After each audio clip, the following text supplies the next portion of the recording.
Hello, Year 3 Mandela, and welcome to your final Talk for Writing lesson of the week. Today, our learning objective is, can I compare the features of and explain why we use introductions and conclusions? Today, we are going to be looking at introductions and conclusions.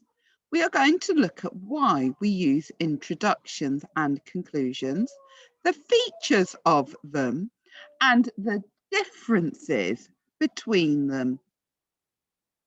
Why do we use introductions? Pause the video and have a think. So, the introduction has a few purposes. The first purpose is to introduce the topic. The second purpose is to grab the attention of the reader.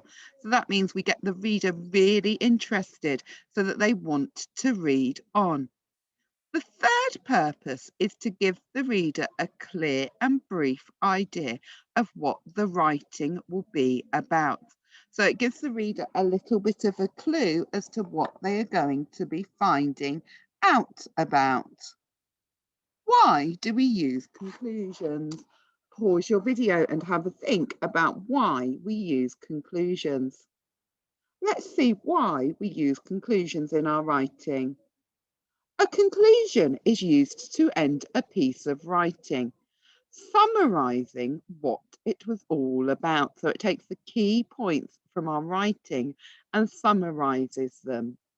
It may repeat important points that were in the main body of the writing.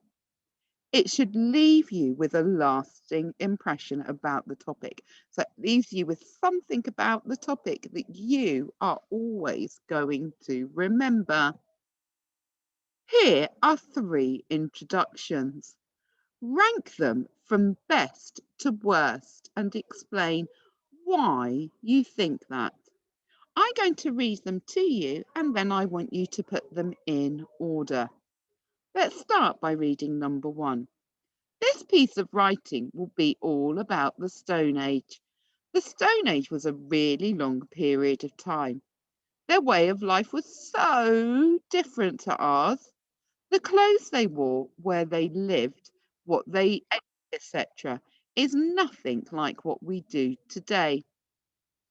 Let's read introduction number 2. This text is about the Stone Age. Let's read introduction number 3.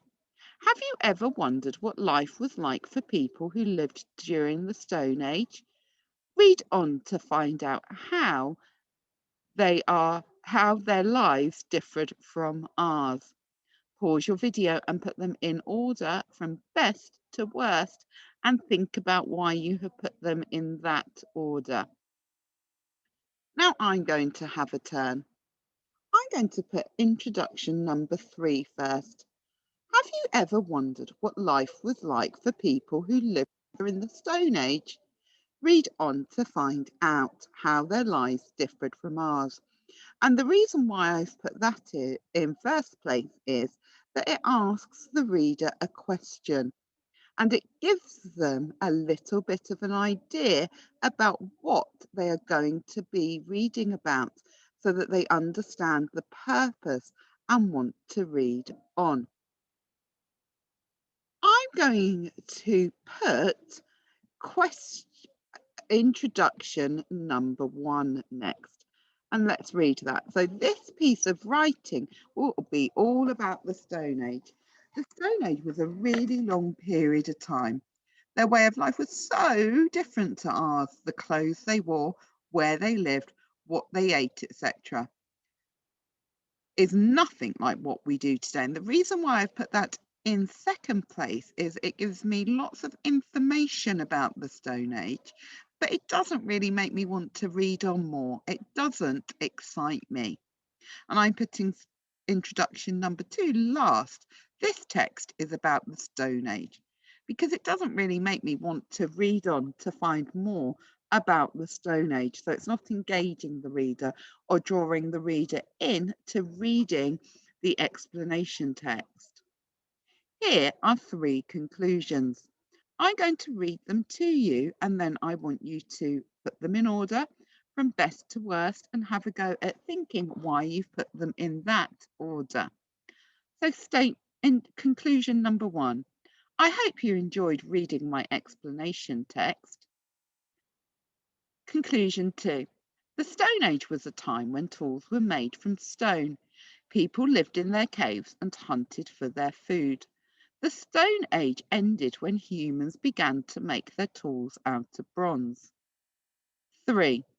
This was my writing about the Stone Age. You can see how different it was compared to our lives.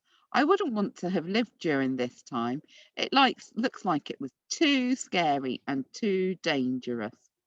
Pause your video and put the conclusions in order from best to worst and explain why you think that. If I was doing it, I would put conclusion 2 first. The Stone Age was a time when tools were made from stone. People lived in caves and hunted for their food. The Stone Age ended when humans began to make their tools out of bronze because it sums up what that period of time was like. Then I would put conclusion number 3. So this was my writing about the Stone Age. You can see how different it was compared to our lives. I wouldn't want to have lived during this time. It looks like it was too scary and dangerous. It is not really summing up what time was like in the Stone Age. It's just giving some of your own opinions. And finally, I would put conclusion number 1. I hope you enjoyed reading my explanation text because it doesn't sum up anything. It doesn't bring all of those ideas together about the Stone Age for the reader. Here is the introduction and a conclusion. What similarities and differences are there? Make a note on your whiteboard. Tip, think about where it would be placed in a piece of writing. So I'm going to read the introduction to you. Have you ever wondered what life was like for people who lived during the Stone Age?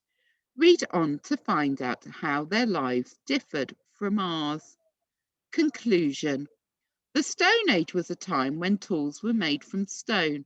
People lived in caves and hunted for their food. The Stone Age ended when humans began to make their tools out of bronze. So, look at the introduction and conclusion. On your whiteboard, write a list of similarities and differences. So, things that are the same and things that are different. Pause your video now, please. Let's have a look at the similarities. So they were both short. They both briefly summarize the information of the text. So that means it gets all of the key points.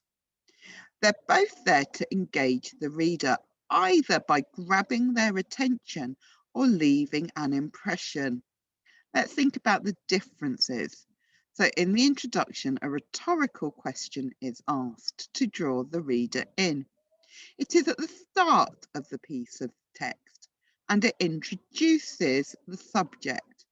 So the conclusion is at the end of a piece of text. It picks up on key facts and repeats the information. Your task. Write your own introduction and conclusion for an explanation text on a topic of your choice. So you can choose your own topic.